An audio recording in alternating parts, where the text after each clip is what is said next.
tardes, señoras y señores, compañeros aquí presentes a nuestro 23º Congreso Nacional y Regional de la Asociación Psiquiátrica Mundial.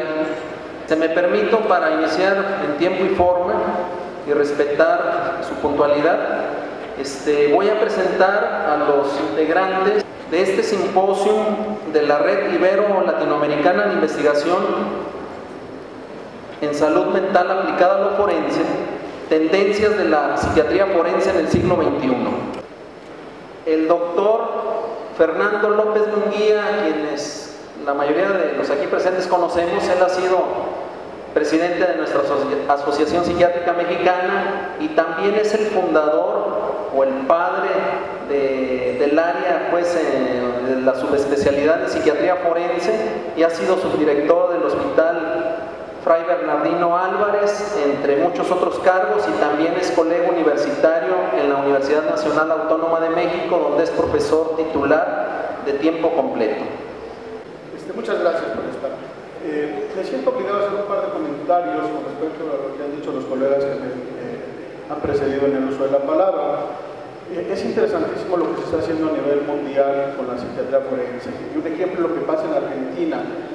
Inquietos, estudiosos, bien intencionados. El doctor Folino nos presentó un tema muy interesante sobre la salud mental, sobre los programas y esto, que dista un poco de lo que nosotros hacemos, tiene sus semejanzas, tiene sus diferencias. Lamentablemente en México a pocos de nuestras autoridades y de nuestros legisladores les interesa la psiquiatría y menos la psiquiatría forense. Ha sido tan difícil hacer alguna participación en estos temas. Veo con envidia la facilidad que pueden ir de un centro a otro, de una ciudad a otra. Ojalá lo pudiéramos hacer aquí con nosotros. Sin embargo, también hemos hecho en México un poco, no es mi tema, pero quiero robarme unos minutos. Hemos ya validado algunas escalas, hemos precisado, por ejemplo, la HCR20, la PCMR, en fin. Ya lo hicimos con adultos, por supuesto que coincide con los resultados, son escalas que realmente son útiles para la discriminación, para la precisión en cuanto a psicopatía. Ya lo hicimos con adolescentes, con autorización del doctor Ger, también hemos estado trabajando con él, y bueno, ahora mismo estamos haciendo una tesis con mujeres, mujeres por supuesto que han cometido un delito y que ahora están en prisión. Entonces ahí vamos trabajando con estos temas. Cuando el doctor Vicente nos invitó a participar en este simposio, nos dio a elegir de qué tema queríamos hablar. Y sin ponernos de acuerdo, cada quien dijo lo suyo, y me llama la atención porque todos estamos hablando de psicopatía. ¿Qué tendrá la psicopatía que nos parece tan atractivo? No sé si a todos los psiquiatras, pero a los forenses sí. No es nuevo el estudio de la psicopatía, ¿verdad? Seguramente cuando Caín le dio un quijadazo a Abel, había ahí algo más que pura envidia hacia el Señor, ¿verdad? Seguramente había sus genes, sus rasgos psicopáticos. Pero bueno, gente como César el Lombroso estudió el tema de una manera muy particular, que pronto se vino abajo, pero que es un antecedente riquísimo en la historia, es un parteaguas. No me detengo mucho con ello, el concepto ha ido evolucionando, por supuesto, desde aquello que se llamaba insanía moral hasta ahora esto que llamamos trastorno de personalidad y psicopatía, y por supuesto por todo lo que ustedes quieran, que ahí va en esta diapositiva. Si alguien está interesado en conseguirlo, le pueden dar 50 pesos al señor de allá y se los pasa en un USB. Esta charla. No es cierto, es gratis. El tema de irlo clasificando ya de una manera científica, vean el doctor Harvey en 1935, ya hace una lista de síntomas muy claros, muy precisos, que van conformando ya qué es la psicopatía. ¿Sí? Vemos como en 1952 se modifica ya a través del DSM, ya con un grupo de estudio más especializado, tal y cual, y bueno, fue sustituido el término de psicopatía por el de sociopatía, dándole ya un contexto más de actividades antisociales, de actividades en contra de la sociedad. ¿Sí? Después, ya muy profesionalmente, el doctor Einstein que el concepto de personalidad, de lo que hoy entendemos por personalidad, se lo debemos a él, y mucho de lo que entendemos de psicopatía. Vean, 1957, ahí está. Y bueno, pues ahora el estándar de oro, la norma con la que nos basamos, pues es la del doctor Robert Herr en 1994, que modificó un poco años después, pero más o menos ahí está. Esta es la lista de los síntomas que buscamos en las diferentes escalas para poder identificar la psicopatía. Las chicas, por favor, vayan viendo cuáles les atribuyen al novio para que vaya cambiando de modelito, porque eso es bastante frecuente. Ahí están, por supuesto, son las actuales. ¿Sí? El DSM-5, me llama la atención, hizo un grupo de estudio específico para el trastorno antisocial. Abundó en ello, hicieron propuestas muy interesantes, prometieron cambios. Eso que se ve ahí, por supuesto no lo inventé yo, es un cambio que ellos proponen. Al final, quién sabe qué pasó, se desisten, pero es de sabios arrepentirse y queda tal como estaba en el DSM-4-TR. Pero habían hecho ahí una buena propuesta de poner en el trastorno antisocial como tal el tipo psicopático. Y como bien decía la doctora León, no es lo mismo, vamos a abundar en ello. Vean, el concepto más importante de la psiquiatría forense en el siglo XXI es el de psicopatía. En todos los foros que se discute la psiquiatría clínica, siempre hay un espacio para hablar de lo forense y en particular de la psicopatía. No es sinónimo de trastorno antisocial. Bueno, me voy rapidito. Son depredadores que utilizan el encanto, la manipulación, la intimidación, la violencia para controlar a los demás y para satisfacer sus propias necesidades. Carecen de conciencia y de sentimientos hacia los demás. Ellos a sangre fría toman lo que quieren y hacen lo que quieren. Es un resumen, ¿sí?, del doctor Herr. Me voy a repetir con este tema. Como pueden ver aquí, del gran mundo de los trastornos de la personalidad, hay uno que es el comportamiento disocial. Se une aquí en este ovalito, aquí aparece muy claro el trastorno antisocial, y de este trastorno antisocial está la psicopatía. Es decir, todos los psicópatas son antisociales, pero no todos los antisociales son psicópatas. Aquí queda más claro, de acuerdo y corroborando lo que dice la doctora León. Vean en el sistema penitenciario, de todos los presos, que es este cuadro amarillo, ¿sí?, trastorno antisocial de la personalidad hasta el 80%, pero psicópatas del 15 al 25%. Estos estudios son muy similares a lo que nos ha arrojado aquí en México el estudio de ello. Esta es más clara, ¿sí? Vean, la población en general es el 1% de antisociales. Estos son los sentenciados. Aquí está el trastorno antisocial de la personalidad hasta un 65% directamente. Aquí los psicópatas, vean, de 15 a 25%, pero hay una L que se forma aquí. ¿Ven esta L? Esta que está aquí muy clara. Esta L son los psicópatas que no están en prisión, ¿sí?, los llamados de cuello blanco. Puedo decirle las iniciales de alguien, por ejemplo, Carlos Salinas de Gortari. Nada más digo las iniciales para que no lo identifiquen, pero por ejemplo él, ¿no? Totalmente, si le aplicáramos la escala, yo creo que la rompería.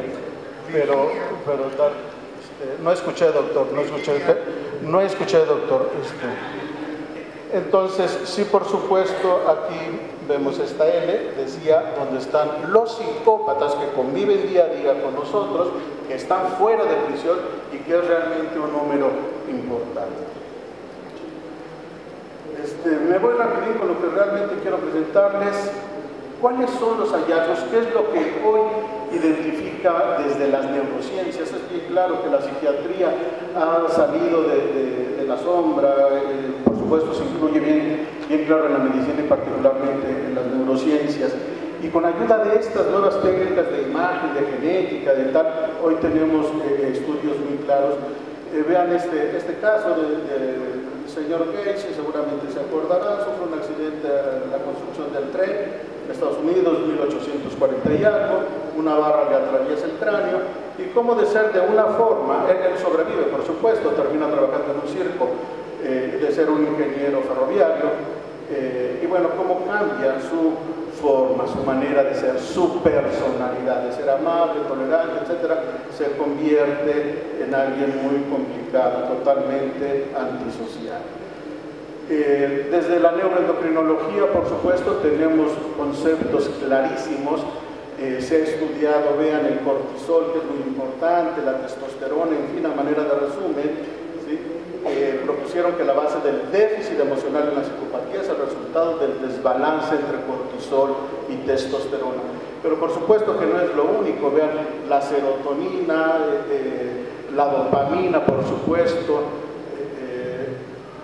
la propia, los genes receptores de dopamina, en fin, polimorfismos diferentes que se han estudiado muy claro y que no son generales, que no son universales. Por eso ha costado trabajo la precisión de este concepto, de unificarlo, pero sí se ven altas tasas en estudios bien elaborados, metodológicamente muy estrictos, donde hay un buen resultado.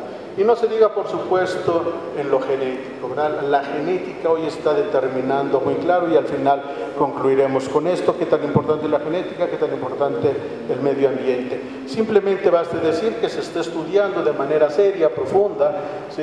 La participación de hormonas y la participación de neurotransmisores en la génesis de las conductas agresivas y antisociales. En adolescentes, por supuesto, hay alteraciones muy claras en adolescentes con conductas antisociales. Vean ahí rasgos impulsivos, en fin, que explicar esta diapositiva me llevaría a los 15 minutos que me regaló el doctor, pero bueno. Estructuras subcorticales, estructuras corticales, obviamente estoy hablando del cerebro, muy claras en la participación. La amígdala es una estructura que realmente hoy llama la atención. Antes de pronto no sabíamos bien a bien de qué iba su función. Hoy queda muy claro para qué sirve y cómo interviene en todo esto de las emociones. Con seguridad es una parte fundamental en la psicopatía. El lóbulo frontal, ustedes saben esto, la toma de decisiones, el juicio, etc. ¿Qué tan importante es el lóbulo frontal?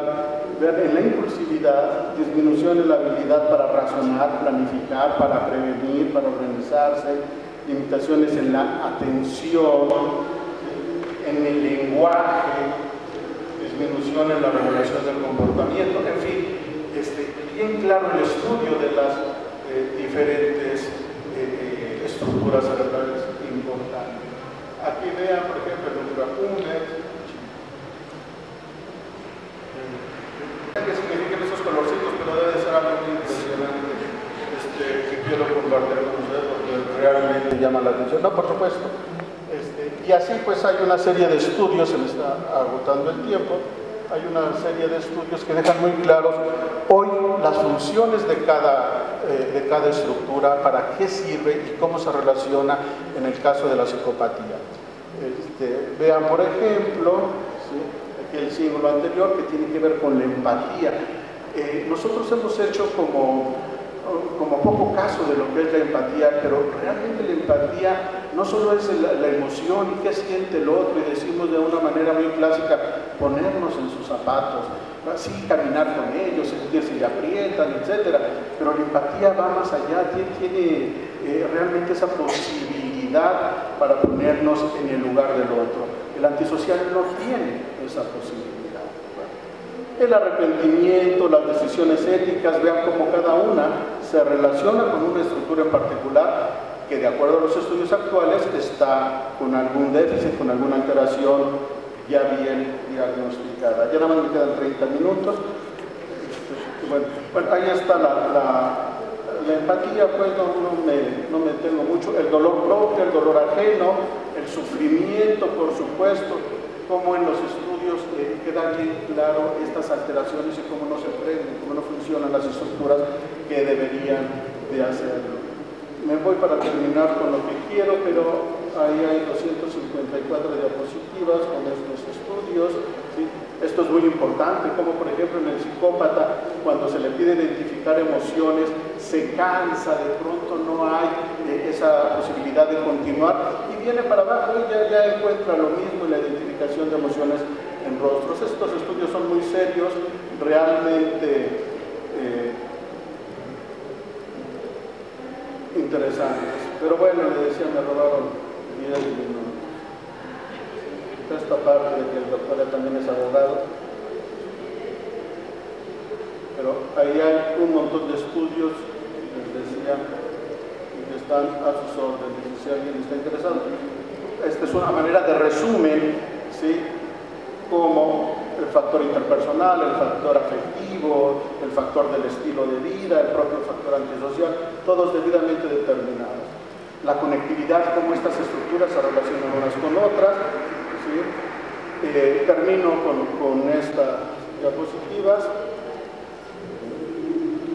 La psicopatía no se puede entender, como dice, únicamente en términos de fuerzas o influencias sociales y ambientales, ¿verdad? Por supuesto hay que considerar la parte biológica, la parte genética. Y esto es lo importante de todo este tema. El psicópata sabe lo que hace, puede controlar sus actos, debe ser responsable de lo que hace, porque hay una serie de teorías. Vean, el doctor Garrido, español, un estudioso de psicópatas y asesinos seriales, dice que por supuesto el antisocial, el psicópata, tiene todas las capacidades para tomar decisiones y por tanto debe de ser responsable. Eso es lo que tenemos hoy por hoy. Pero ahí les va este caso. Brian Dugan se declaró el año pasado culpable de violar y asesinar a una niña de 10 años de edad, Yanini Clarijo, en 1983. Fue llevado a juicio para determinar si debía de ser ejecutado. La defensa contrata a un doctor en psicología de nombre Ken Kiel, y él hace una serie de estudios. Este es el homicida de la niña, y hace una serie de estudios que ahí están, ¿sí?, como parte de la defensa, y dice que tiene alterada la corteza, dice que tiene el fascículo uncinado, la amígdala, el hipocampo, etcétera, etcétera, ¿sí? Y lo demuestra a través de estudios de resonancia, de tomografías, etcétera. Esto para el juez es suficiente para decir, bueno, cuando menos este señor ya no va a la pena de muerte, tiene algo, y le permutan la pena de muerte por cadena perpetua. Hoy se está discutiendo si de verdad no sabía que violar y matar a la niña de 11 años no era un asunto real, y por tanto dejarlo en libertad, ¿no? Yo con esto termino, muchas gracias.